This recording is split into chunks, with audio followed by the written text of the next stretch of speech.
Who wants 1 in 3 people who get to 85 to get Alzheimer's disease? Who wants to have Parkinson's? Who wants to be one of the 30 to 50 million caregivers caring for people with number one causes are these brain diseases? The sooner we realize that these diseases are preventable, that they're due to chemicals in our food, water, and air, the sooner we clean up our food, water, and air, and the vast majority of Americans want clean food, clean water, and clean air, the sooner we say goodbye to Parkinson's disease, the sooner we say goodbye to Alzheimer's disease, the sooner we say goodbye to autism, the sooner we say goodbye to ALS, and the sooner we say goodbye to brain cancer. These are diseases that 99% of human history, these diseases have been extraordinarily rare.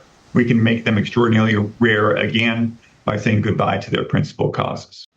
Don't take it, don't. Don't take it, don't. Don't take it, don't. Don't take it, don't. Welcome, everyone. Thank you for joining us. I am Kira Epstein, the co-director at the New School at Commonweal.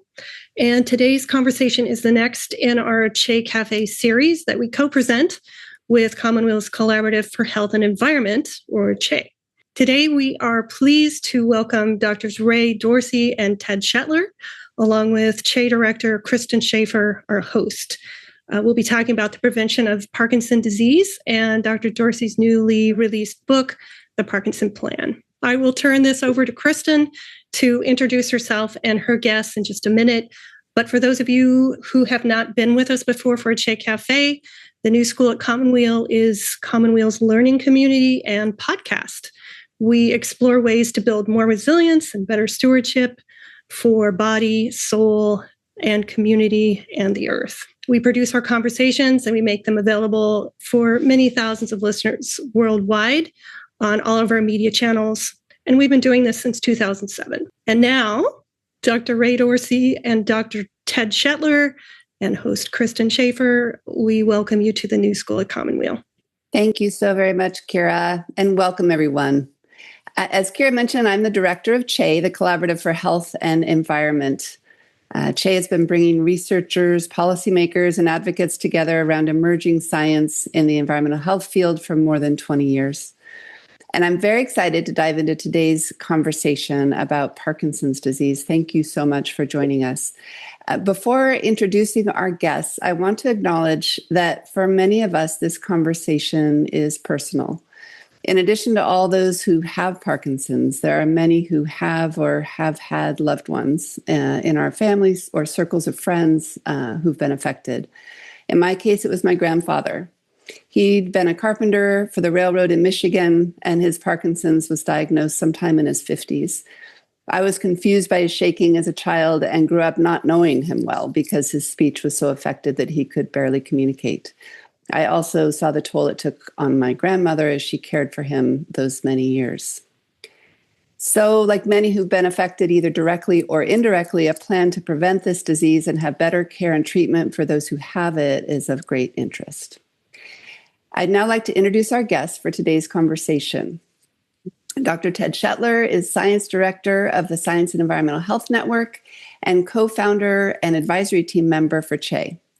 He's co-author of several seminal books on environmental health, including Generations at Risk, Reproductive Health and the Environment, In Harm's Way, Toxic Threats to Child Development, and most relevant to today's discussion, Environmental Threats to Healthy Aging, with a closer look at Alzheimer's and Parkinson's diseases. Ted received his medical degree from Case Western Reserve University and a master's in public health from the Harvard School of Public Health. He practiced medicine for many years and has worked extensively with community groups throughout the U.S. and internationally, addressing many aspects of human health and the environment.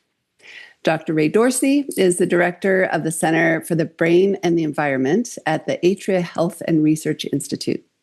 The center's mission is to identify root causes of brain disease from autism to Alzheimer's so that we can prevent them. With his colleagues, he wrote Ending Parkinson's Disease and the book we'll be discussing today, The Parkinson's Plan, which details a new path to preventing and treating this disease. Dr. Dorsey previously directed the Center for Health and Technology at the University of Rochester, chaired the International Huntington Study Group, and led the Movement Disorders Division at Johns Hopkins. In 2015, the White House recognized him as a champion for change for Parkinson's disease. A warm welcome to you both. Ray, let's start with you.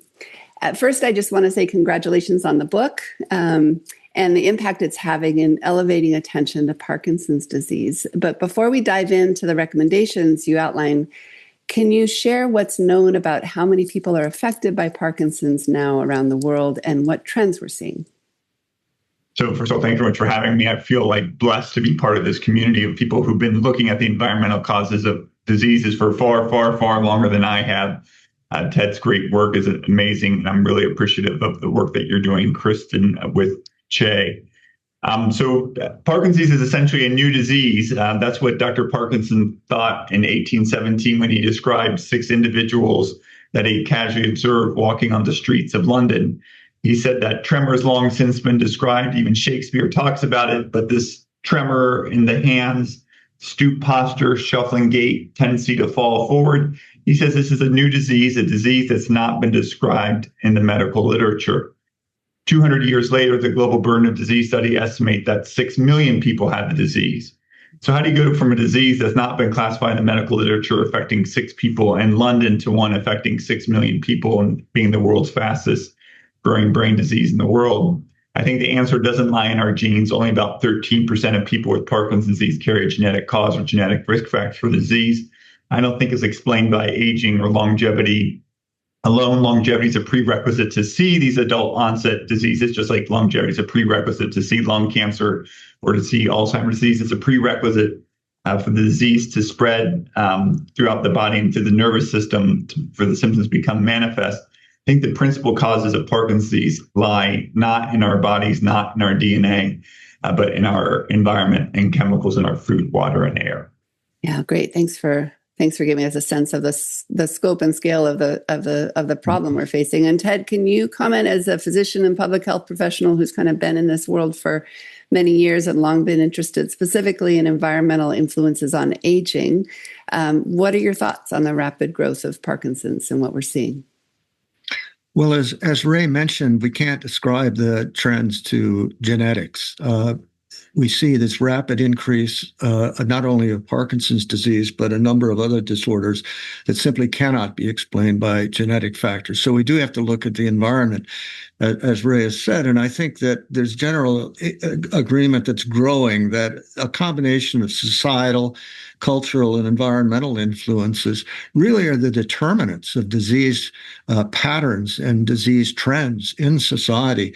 I think it's notable that back in the early 1960s, a microbiologist by the name of René Dubos wrote a book called Dreams of Reason, Science and Utopias. And in that book, he said, it is seldom recognized that each type of society has diseases peculiar to itself. Indeed, that each civilization creates its own diseases. And I think we see this in trends of not only Parkinson's disease, but many kinds of cancer, diabetes, heart disease, cognitive decline and dementia, and others. Some of these trends can be ascribed to longer lifespans, but not entirely, for certain. One of the things that was in Ray's book that I think is really important to notice is that back in 1982, a neurologist by the name of a neuroscientist by the name of Bill Langston noticed that there was a contaminant in some synthetic heroin called MPTP that could cause the rapid onset of Parkinson's symptoms in people who used this drug. And that raised the interest in what else might have similar impacts and led to a more extensive research agenda that started looking for other compounds that were structurally similar to MPTP. And I think we've learned a lot since then over the ensuing 45 years. But I would also note that in Ray's book, he says that trichloroethylene, which we're going to discuss later, actually had some case studies linking it to Parkinson's disease as early as 1969. So there were some early signs. I think they were missed, but slowly we're starting to see how environmental factors are contributing here. Oh, thanks for that. And which is a nice segue to the kind of bold claim, Ray, that you and your co-author, Dr. Michael Okun, is that how you pronounce his name? Yes. Okun, make the bold claim that Parkinson's is largely preventable. And we're going to dive into some of your specific recommendations and what needs to be done to move that prevention plan forward. But first, I'd be curious to hear your story of what led you to that conclusion. When did you sort of really realize, as through your work and through your research and putting this book together, that this is a preventable disease? Yeah, so I had a very traditional medical training. I trained at the oldest medical school in the United States, University of Pennsylvania. I was focused on finding better treatments, maybe thinking about better care models for people with Parkinson's disease until 2017, when at the bicentennial of Dr. Parkinson's description, we went from 6 to 6 million. I had the gift of a sabbatical when I was at the University of Rochester in 2018. And I read the work of my colleague, Dr. Caroline Tanner, who, like me, is a Parkinson's specialist, but also has a PhD in epidemiology. She worked closely with Dr. Bill Langston, who identified the first environmental cause of Parkinsonism. And she quietly, diligently, for 40 years, has been telling us that the principal causes of Parkinson's disease are not in our genes, they're in our environment. She did that through twin studies. She's done that in studies in China. She's done that in studies with farmers working with pesticides. She's done that with Marines exposed to trichloroethylene at the Marine base Camp Lejeune. And I came away convinced. And then I did what neurologists are supposed to do, is to ask why people have diseases. So diseases have causes. And I started cross-examining my patients and trying to figure out why they had the disease. And sure enough, I got histories of well water exposure or pesticide exposure. You mentioned your grandfather working on the railroad, so they cleaned out the railway beds with weed killers. They also likely were using degreasing chemicals on rail yards. So, the two quickly environmental exposures just from a 2-sentence history of your grandfather. And when you start listening to the stories, you come away increasingly convinced that this disease is man-made. Rene Dubos is great. Every society creates its own diseases. And just like for 99.9% of human history, Parkinson's was extraordinarily rare. And it's only in the last 200 years that it's shown its head. And I think 2 centuries of Parkinson's disease is enough. And that's why we wrote the book, so that we can be the generation that brings about the end of Parkinson's disease. Yeah, which is an exciting prospect and challenging at the same time, right?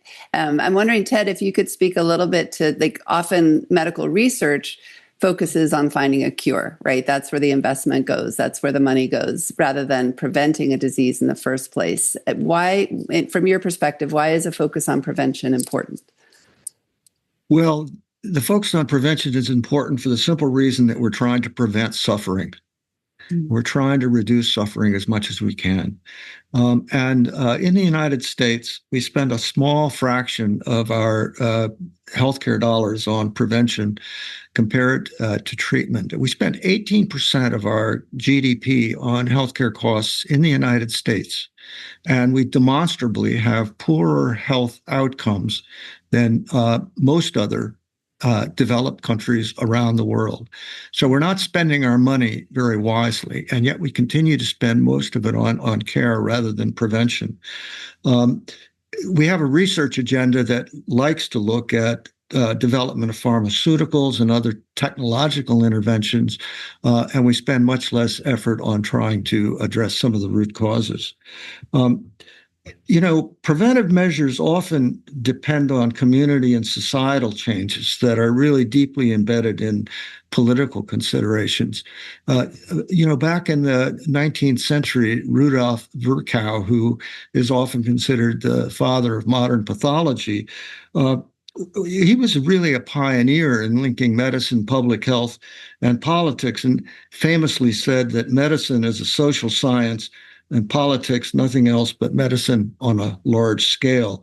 And he argued back then that many diseases stem from poverty, poor housing, social inequality, and environmental influences that necessitated political and societal reforms. But those are often very difficult and don't get the attention that they really deserve. And so we go back to these technological interventions for treating rather than preventing. And I think that's sort of the context in which we're addressing your question about the importance of prevention, but why aren't we doing it as much? Mm-hmm. Can I just amplify on a couple points? So, yeah, sure. One, I graduated medical school in 1999. Since that time, we spend 50% more as a society on healthcare than we did in 1999. Life expectancy in the United States has increased by about 18 months. So we're spending $1 in $5 of societal's money on sick care, and we're not getting very much in terms of value. Second, 60% of biomedical research funding in the United States is from life sciences firms, from medical device firms and pharmaceutical firms, which not unexpectedly and rightly are trying to find better treatments for the disease. So that leaves only a small fraction of the pie aimed at possibly prevention. Many foundations are founded by people with the disease, and they understandably want a cure. Think about pink ribbons. And so that really leaves only the public sector aimed at preventing the disease. Out of every Parkinson's research dollar, only 2 pennies is spent on trying to prevent the disease. There are homes that will be sold in New York City today for more money than we as a society spend on trying to prevent Parkinson's disease. And we wonder why Parkinson's is one of the world's fastest growing brain diseases. And third, the primary purpose of prevention is obviously to alleviate human suffering, but there are enormous economic benefits to doing so. The economic burden of Parkinson's disease, based on a study funded by the Michael J. Fox Foundation, is about $50 billion a year, $50,000 per person, half incremental cost for Medicare, half cost borne by individuals. 1 million people with the disease, $50 billion. If we prevent just 1% of Parkinson's disease, 1%, that's $500 million per year of benefit to society. That's more than the National Institutes of Health spent on Parkinson's research last year, more than the Michael J. Fox Foundation spent on Parkinson's research, which is the largest funder of Parkinson's research, and more than the global sales of a weed killer called paraquat linked to Parkinson's disease. We'd be better off as a society sending a check to a chemical manufacturer to have them stop spraying a weed killer linked to Parkinson's disease than we are to allow the status quo to continue. Yeah, fascinating. Well, let's dive in. I mean, you make the compelling case in your book that the reason we haven't made progress addressing Parkinson's is that we haven't had a plan in place, right, to address it. And you talk about a number of sort of systemic solutions to reduce environmental exposures in our food, our water, and our air. We talked about pesticides. You mentioned paraquat, water, TCE, and PERC, the dry cleaning chemicals and degreasers, and air pollution that have all been linked to increased risk of Parkinson's. So can you dive in for us and share what would you say are some of the most important steps needed as we look toward a prevention plan for Parkinson's? Yeah, so a book is a plan. It's to prevent the disease, learn why it begins, amplify the voices of those affected because those affected change the course of diseases and navigate the new frontier of treatments. And in the book, we give you actions you can take, Parkinson's prevention pyramid, actions you can take as an individual, in your community, and your society to prevent Parkinson's. In your individual, 25 actions, the Parkinson's 25, to lower your risk: water filters, air purifiers, buying organic, washing your fruits and vegetables, avoiding dry cleaning with trichloroethylene and perchloroethylene. Many of your listeners will know those. You can jump to page 237 of the book. It's the Parkinson's 25, the Reader's Digest version. So what we can do in our communities, probably more thing. I found on writing the course of the book, Ted knows this, you know this, that schools and playgrounds routinely spray pesticides on their grounds. So we spray pesticides, many of which are neurotoxins. Pesticides, many work by damaging the nervous system of insects. Not surprisingly, they have harmful effects for humans as well, some of them. And we wonder why 1 in 31 8-year-olds have intellectual disabilities or autism in this country.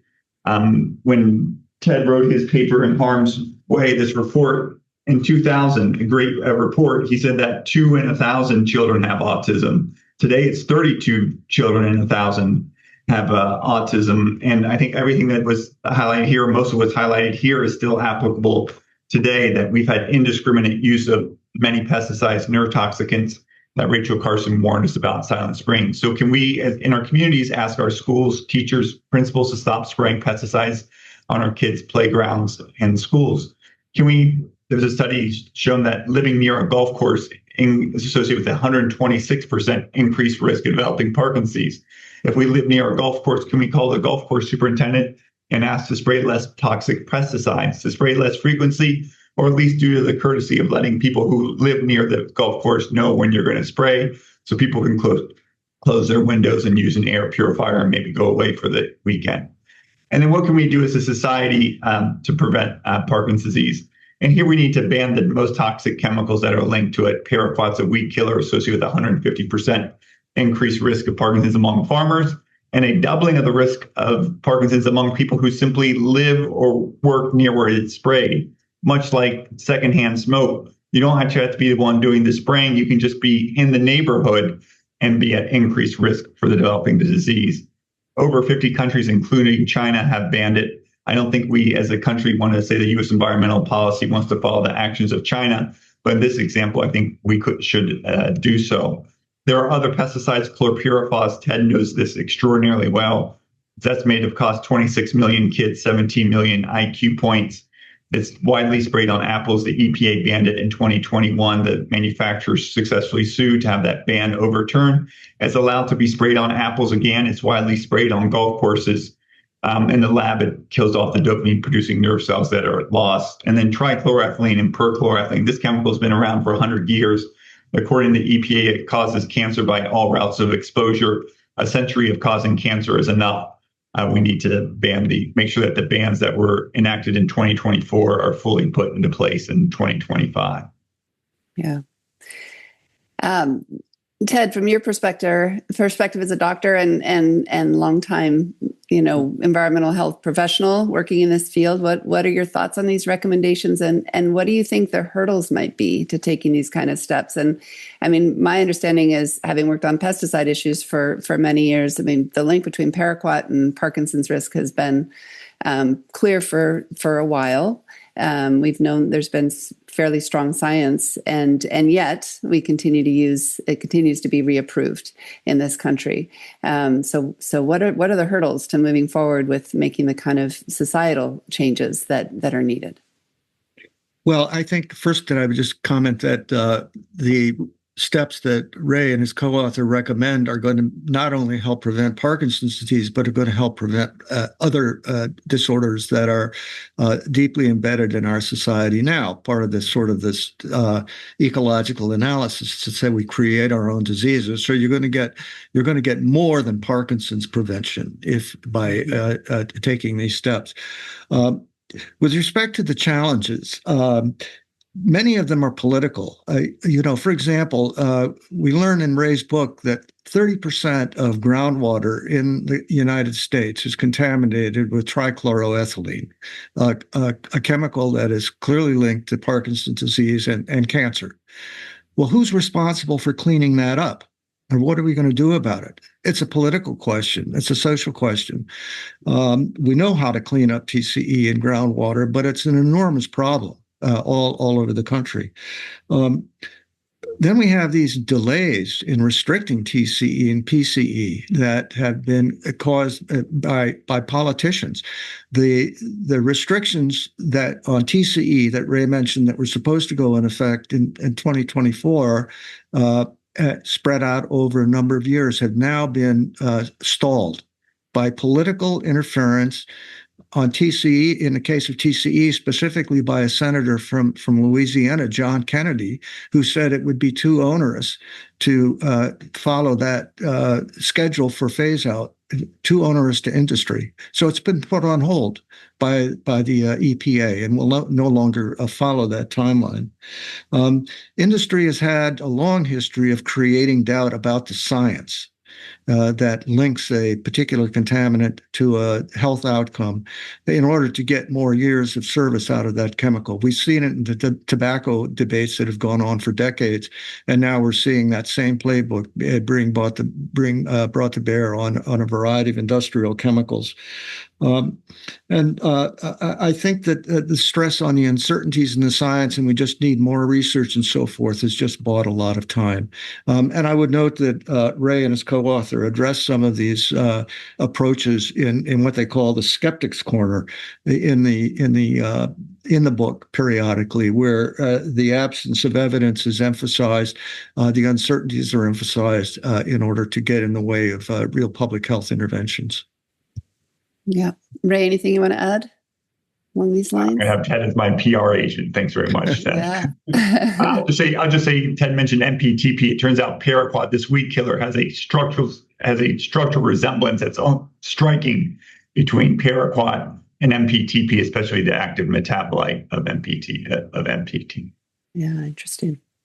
Well, and just to dive in a little bit, I mean, Ted, over the years, you've been working, as was mentioned, on the many ways that the environmental exposures can harm our health, from impacts on children's brain development to reproductive issues and breast cancer. So can you say a little bit more about sort of how the approach that Ray and his co-author outlined to target some of these, the worst chemicals that are still in use, could be relevant to other diseases? Yeah, well, I briefly mentioned that in fact it will have benefits for other diseases. I'll just pick on one, the sections in the book on air pollution and Parkinson's disease. We know that air pollution, we know with certainty that air pollution is linked to a number of other health outcomes, including heart disease and stroke, lung disorders, including lung cancer, and other neurodegenerative diseases. That not only Parkinson's disease, but now the evidence for cognitive decline and dementia is really strong. So think about the reductions in air pollution that we could achieve with more in a variety of ways, better controls on power plants, moving to electrification with renewables rather than burning fossil fuels, would dramatically reduce air pollution and have an effect across a number of diseases and disorders. So that's just an example of a magnification of the effects of an intervention. Yeah. Can I amplify on this air pollution, which I think is an enormous thing? If you look at the maps of air pollution and the incidence of Parkinson's disease, they're striking. If you look at the maps of air pollution and the incidence of Alzheimer's disease, they're quite striking. So in the 1960s, air quality in Los Angeles was so bad, people wore masks not because of worrying about spreading infectious diseases, but because the air was so toxic. The governor of California said we should ban all unnecessary driving, that air pollution was so bad. That governor was Ronald Reagan. Ronald Reagan, who spent a large portion of his young adulthood living in Los Angeles, the first American president to be diagnosed with Alzheimer's disease. It's worth remembering that there have been old people for long periods of time. The average age of the first 10 U.S. presidents at age of death was 77. None of them had Parkinson's disease. None of them had Alzheimer's disease. The average age of death for the last 30 presidents who died is 77. And we've had people with Parkinsonism, President George H.W. Bush, and with Alzheimer's disease. It's just a vignette. But I think it's illustrative that actions to decrease air pollution have enormous health consequences, enormous health benefits. Air quality in Los Angeles is 50 to 90% better today than it was in the 1960s and 70s. And that's with more people in Los Angeles driving more cars, and the economy of Los Angeles being better than ever. So you can get improvements in air quality and health benefits and have a better economy both at the same time. Those two might go hand in hand more together than a bad environment and a good economy. Yeah. Yeah, interesting. Yeah, and I want to, you quoted a friend and colleague, Dr. Bruce Lamphere, in your book, Ray, about, imagine, I'm going to paraphrase, but just, imagine if all of us who are concerned, Bruce has done a great deal of work on low-level chemical exposures, impacts on children's developing brains, and other health impacts for children. And just imagine if the folks working on all these various issues were to join forces and really push for the changes that would reduce the risk of a variety of diseases. Just to note, I see some great questions coming in. A reminder to everyone that you can drop your questions into the Q&A function at any time, and you'll find that at the bottom of your screen, and we'll get to as many questions as we can during our Q&A session at the end of the discussion. So I want to turn, Ray, you also outline in your book research priorities, and we've talked a little bit about this, and noting that the vast majority of research is currently focused on genetic variants. that are linked to Parkinson's. And that chart that you had, the tiny percentage that is, studying the impact of environmental exposures was very striking, despite the fact that, as you mentioned, only 13% of patients have genetic variants that are linked to Parkinson's at this time. What do you see as some of the most important research priorities right now? Well, I think if we step back and why has this happened? I think we have the wrong paradigm. I think we live in the genetics paradigm. We live in a world where we're taught that if we understand the human genome, which we understand vastly better than we did 20 or 30 years ago, we'll find the genetic underpinnings of diseases like diabetes, hypertension, asthma, and Parkinson's. But, you can find genetic underpinnings for rare diseases, and you can find rare genetic underpinnings for common diseases. But the idea that you're going to find common genetic underpinnings for common diseases, I think, is misguided. If you look at research in Parkinson's, which we've known for over 100 years, that only 15% of people with Parkinson's have a family history of the disease. There are 36,000 studies of the genetics of Parkinson's and only about 6,000 studies of the environment in Parkinson's disease. So we've seen a skewed research priority. So we need to invest a lot more in understanding what are the environmental causes of the disease. And research is important, but I'll go to Ted's point. In the end, this is political. But by political, I don't mean partisan. The Republicans and Democrats both have had Parkinson's disease. The reason we had the two Georgia Senate elections, 6 years ago, is because Johnny Isakson, Republican from Georgia, had Parkinson's disease and had to retire. I think we need to get power to aim at making clear that chemicals in our food, water, and air are contributing to a wide range of diseases. They're contributing to a wide range of diseases in childhood, and those same toxins, when exposed in childhood, are setting you up are planting the seeds for adult onset neurological disorders. The Marines who served at Camp Lejeune, who were exposed to this chemical in their drinking water from 1953 to 1987, they were on the average age, they were only 20 years old. Some were teenagers, yet 34 years later, they had a 70% increased risk of developing the disease. I've given over 100 talks, about the book. I don't think I've ever met anyone who thought that spraying pesticides on kids' schools and playgrounds was a good idea. And I've done this in South Carolina and Sioux Falls, in El Paso, Texas, and the reddest of red places. I think there are tons and tons of things that we have the opportunity to take action on. There's even an awareness in the public that chemicals in our environment are fueling the rise of chronic diseases, and Parkinson's is just a poster child for it. I think we have an opportunity now in 2025 and 2026 to push forward the idea that chemicals in our environment aren't just damaging our environment, but they're damaging our health. What greater indictment of American health do you need than that one of every $5 of society is spent on caring for the sick? What more evidence do you need than that 1 in 31 children have autism, that 1 in 3 85-year-olds in the United States will have Alzheimer's disease, that Parkinson's is one of the world's fastest growing brain diseases, that ALS and brain cancer are increasing in their prevalence? The evidence is all around us.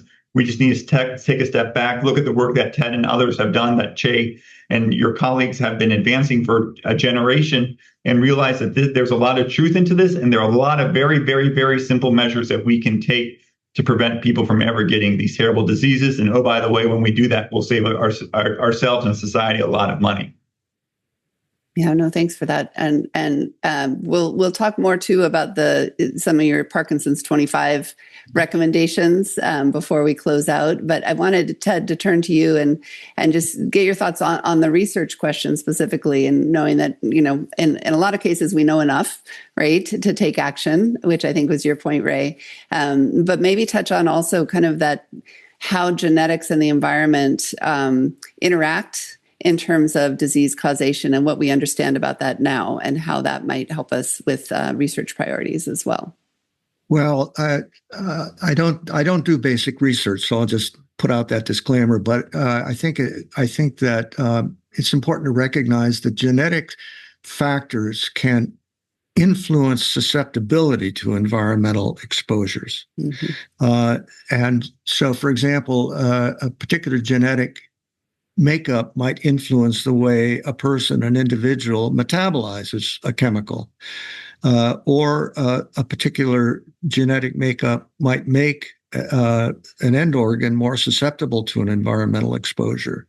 So I think the concept of genetic environment and interactions is well established. But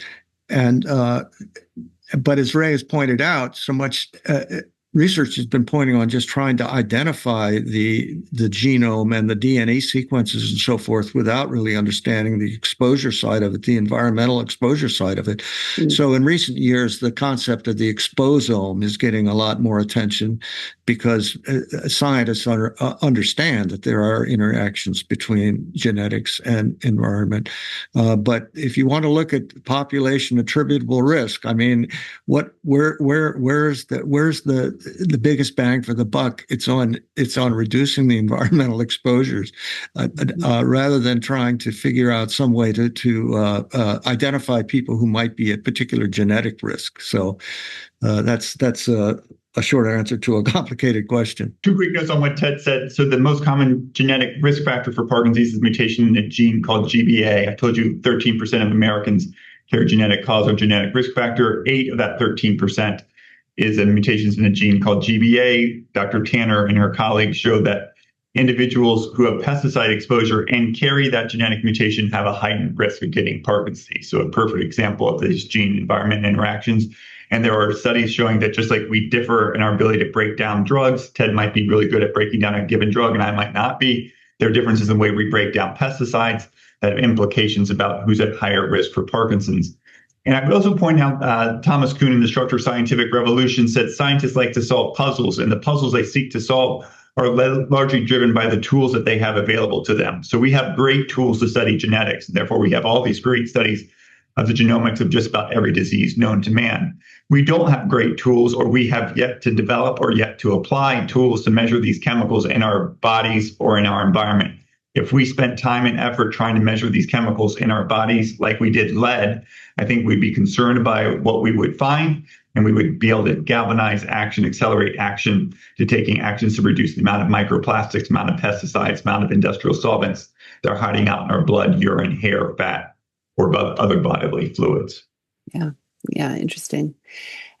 We've been focusing mostly on prevention, as I think we should, but I also, Ray, wanted to give you a chance to share a little bit about your patient-centered approach to treatment that you outline in the book. I think it's the Amplify section of the book, given that I think you said 6 million people currently have Parkinson's disease, and that number is going up. So can you share just a few highlights of what you think is important in terms of a shift in our approach to treatment?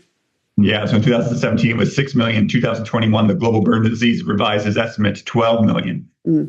So Michael Oken wrote the book with me. He says that the patient should be the center of the universe and that everything should revolve around the patient as the center. And he has this great analogy. He says, Mercury is the caregiver. And as you know, caring for your grandfather, it can get really hot. It's really hard to care for people. And then other planets should be the physicians and the nurses and the speech therapists and the occupational therapists and the nutritionists and others who are all circling around it. And he points out there are asteroids in terms of insurance coverage and things like that, which prevent people from getting access to the care that they need. It's pretty clear that for Parkinson's, people aren't able to access the care that they need. Only 9% of people with Parkinson's disease see a Parkinson's specialist like me. Only 9%, 90% don't. 40% don't even see a neurologist, and research by Dr. Allison Willis at Penn, those who don't have worse clinical outcomes, more likely to fall, more likely to fracture their hip, more likely to die prematurely. So we're spending 1 in every 5 of societal dollars on sick care, and we're not doing a very good job of caring for the sick. We just need to ask some more fundamental questions about what we're trying to do as a society and trying to improve health by, one, preventing the disease and improving the care models that are out there, because right now they're not working. Yeah, thanks for that. Ted, any thoughts, observations about that? Well, one of the observations I made when I read the book, and I really was glad to see this, was that you addressed the cost of some of this care. And one of the suggestions you made was that we should stop spending federal dollars subsidizing some of the industries and activities that are contributing to this, and we could use those dollars in the treatment realm, which includes subsidizing certain agricultural practices, and we could be taxing the pesticides. We have recently reauthorized paraquat in this country for use in agriculture.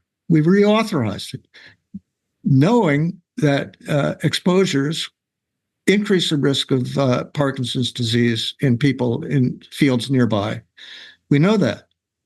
So there could be a financial incentive to begin to support some of this treatment that Ray and his colleague have outlined as necessary. Yeah, no. Interesting. Kind of a polluter pays approach to it, right? Just one note on that. Agricultural subsidies in the United States, as Ted was alluding to, are $15 billion. 99% of it goes to conventional farming, which uses pesticides. Only 1% goes to organic. Think about that. Second, the two crops that are subsidized the most in the United States are corn and soybeans. The two crops that are sprayed with the most paraquat in the United States are corn and soybeans. Yep. Yeah, the scale of it is kind of stunning. Before we shift to, I wanted to toss it back to you, Ray, to highlight again any pieces of the Parkinson's 25 that you wanted to emphasize for folks. But before we go there, I just wanted to offer a minute to see if you all had any questions for each other. Ray and Ted, do either of you have a question based on this conversation?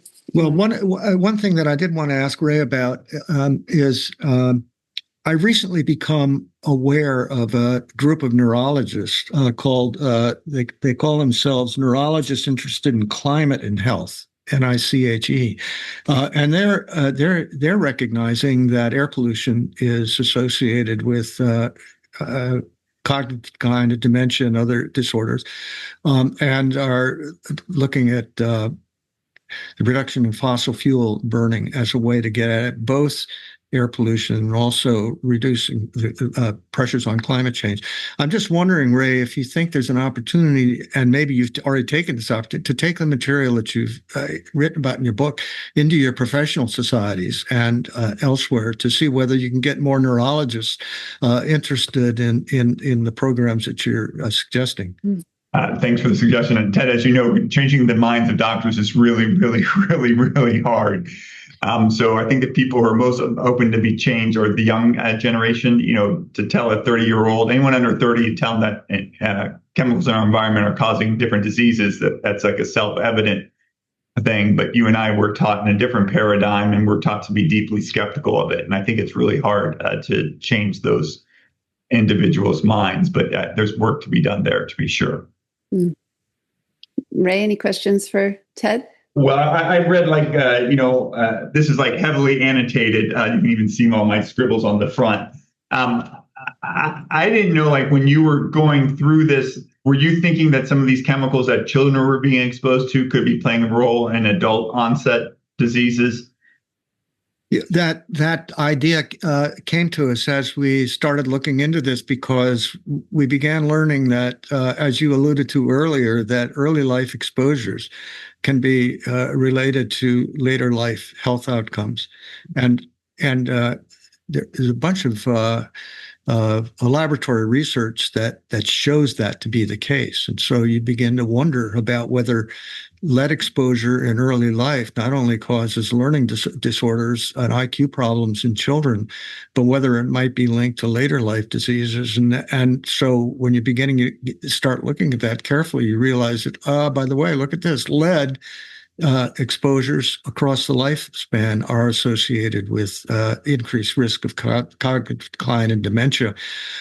So this is really a life course analysis that applies, I think, to a number of diseases and disorders. I think, for example, the seeds of breast cancer may be sown very early in life. In fact, there are data to support that. Early life exposures, even prenatal exposures to DDT, for example, increasing the risk of breast cancer decades later. So I think that's the spectrum that we're trying to sort of understand and realize that early life exposures matter across the lifespan. And that's a huge opportunity to prevent these diseases. You can prevent your children, your grandchildren from getting these diseases by ensuring that the water they drink, the air they breathe, the food they eat are all clean. Exactly. Great. Well, thanks to you both. And Ray, I did want to give you a minute to add to sort of lift up any of those Parkinson's 25 that you think are really important for people to hear, and actionable steps that individuals can take. Anything you want to highlight? And then I have a final question for you.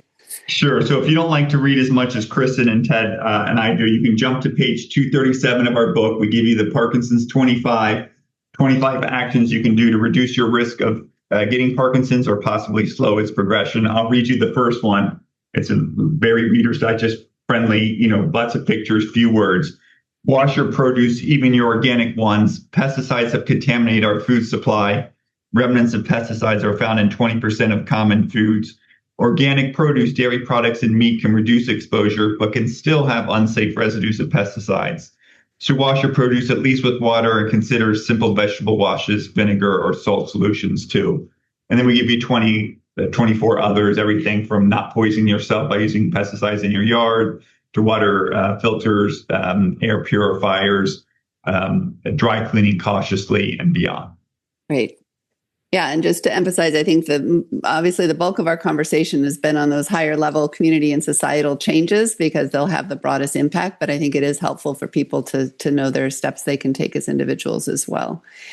So I have a final question for both of you before we move to our Q&A, which is, we touched on this a little, but we're seeing a new level of public attention to how chemicals can impact our health in the political conversations, kind of out in the public conversation. How do you think this might help build momentum for the kinds of changes that we've been discussing today? Ted, I'll start with you. Well, I'm encouraged because more people are asking whether their illnesses might be caused by environmental chemicals and exposures, and more people are concerned about the risks that they may be facing. There are industrial accidents that happen, and communities nearby say, well, what's my cancer risk now? Or what's my risk of this or that? And often clinicians are not really prepared to answer the question, but these are very valid questions. So I think just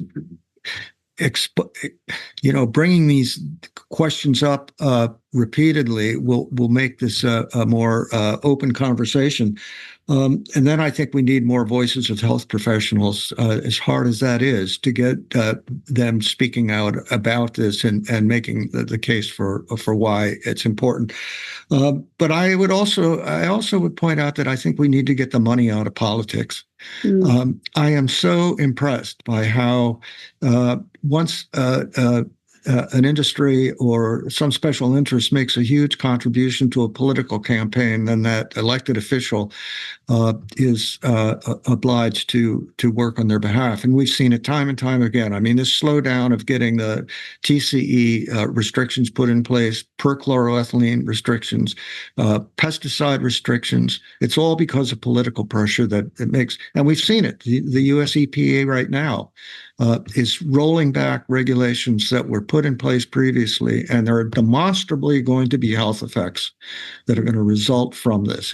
It's clear as day. So those are just some thoughts. Yeah, thank you for that. Ray? I think the public increasingly recognizes that chemicals in our environment are fueling the rise of chronic diseases. I think we haven't done a great service of them to date in terms of identifying which chemicals and which diseases. A lot of focus, for example, on vaccines and autism, or Tylenol and autism. I think there are chemicals that are more likely to be fueling the rise of autism and intellectual disabilities, even though I'm not a pediatrician or a pediatric neurologist. I think we're just a little bit off in it. If we get ourselves focused more clearly on what they are, whether it's pesticides, whether it's lead, whether it's air pollution, whether it's industrial solvents, the sooner we create a world without it. And we need to have some urgency. I mean, who wants 1 in 31 of their kids getting autism or intellectual disabilities? Who wants 1 in 3 people who get to 85 to get Alzheimer's disease? Who wants to have Parkinson's? Who wants to be one of the 30 to 50 million caregivers caring for people with number one causes are these brain diseases?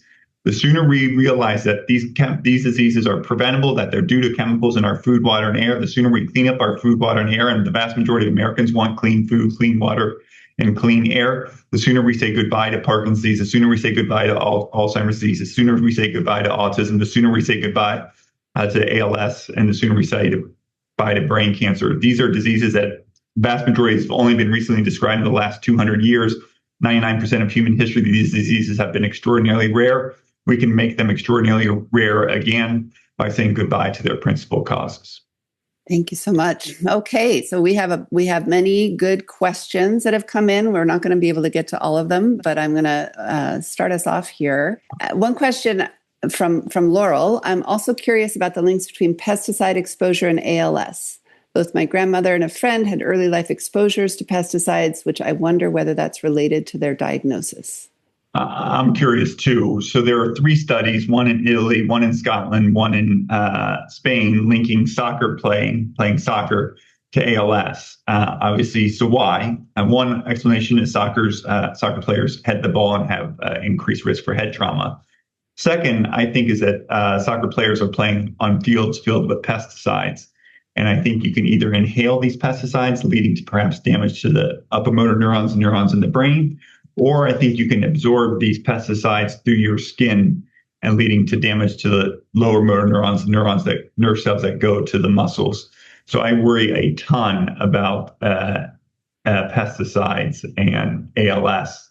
Quite frankly, I might even worry more about pesticides and ALS than I do about pesticides and Parkinson's, which is saying a lot. We have several questions about other possible chemicals or exposures that you didn't mention, about whether there's evidence or about the link to Parkinson's. One is elemental mercury, methylmercury exposure, an environmental toxicant risk for Parkinson's.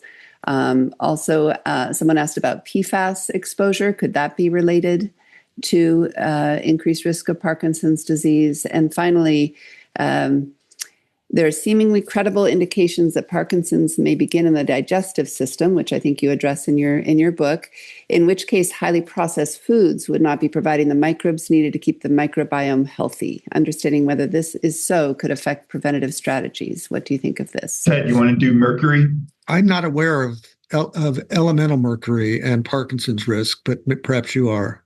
No, there's some studies of metals. I think that we'll leave mercury aside. I think the 2 other ones, so gut versus, let's do gut. So in 2003, a smart German pathologist said that Parkinson's, which you think of a brain disease, doesn't begin in the brain. He says the first place I see the pathology is in the smell center, the olfactory bulb in the brain, or in the nerve that goes to the gut called the vagus nerve.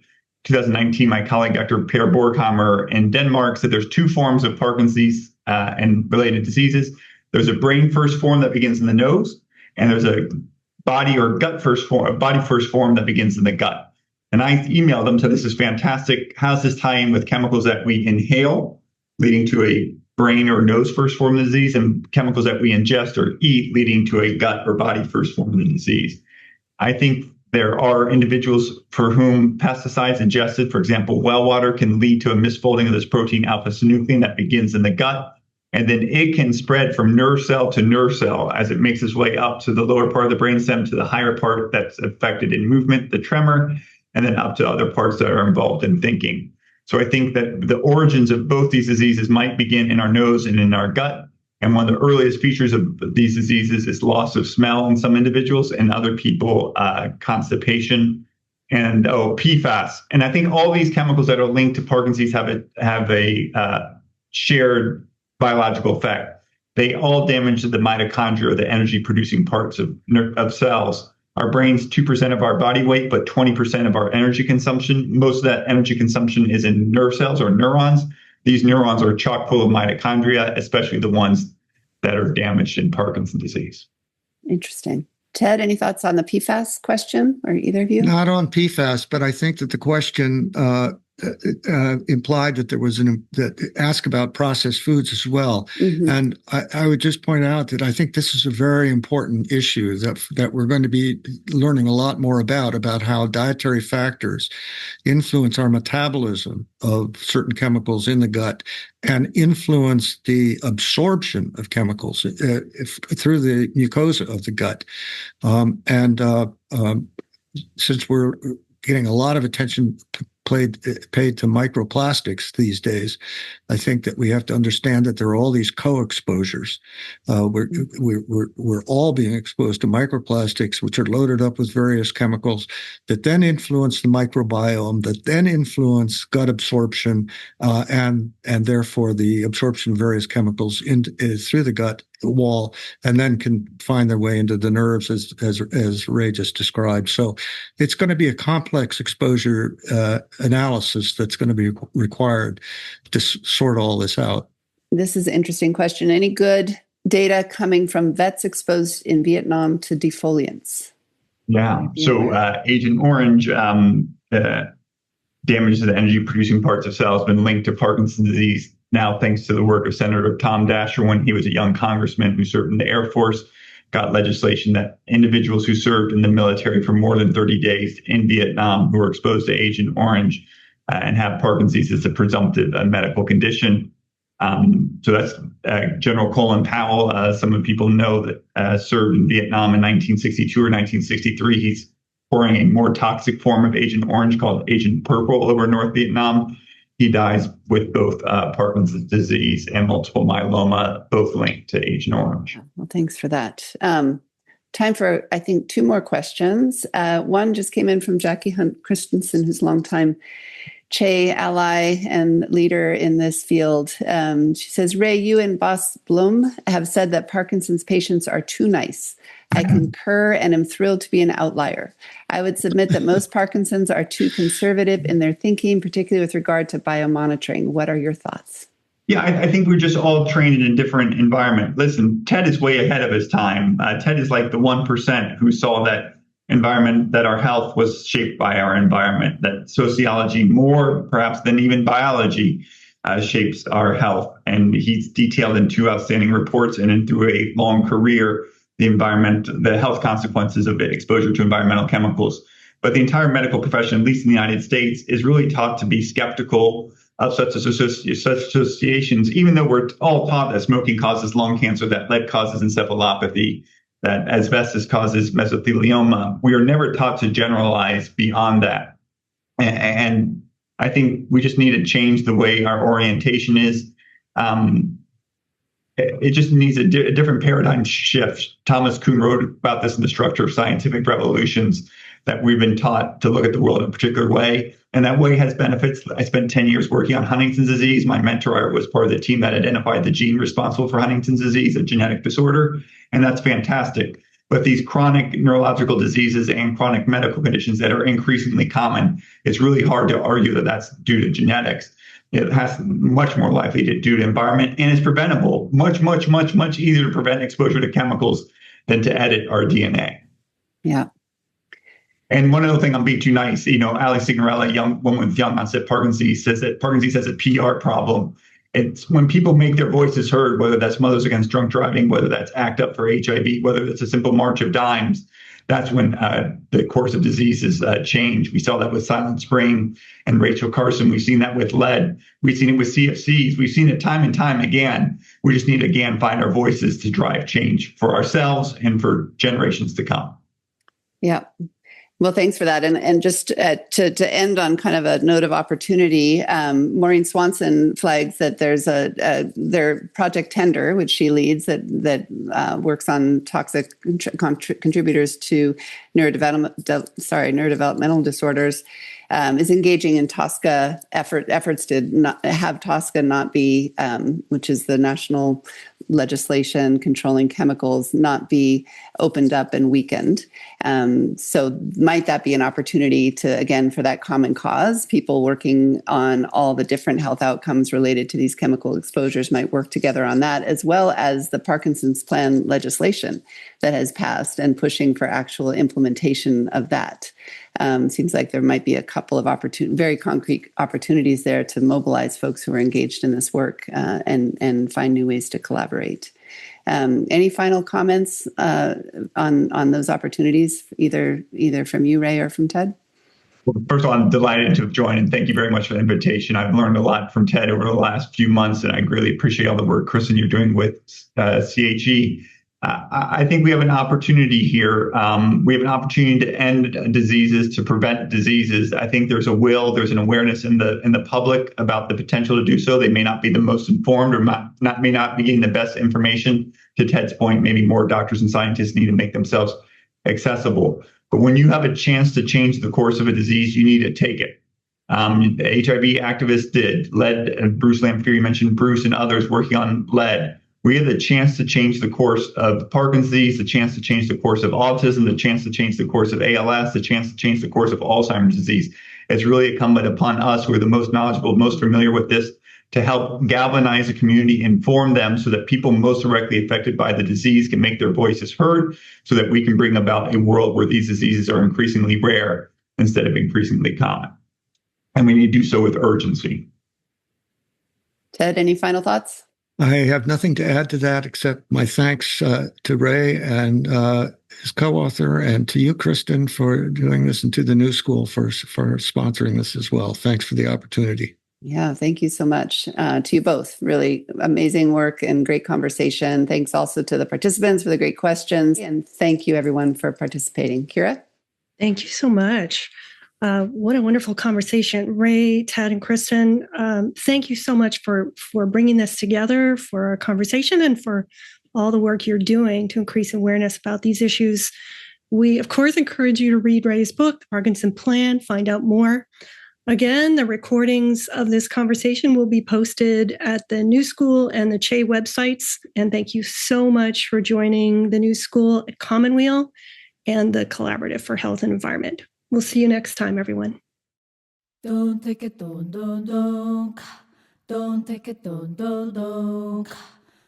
take it, don't take it, don't take it, don't take it, don't take it,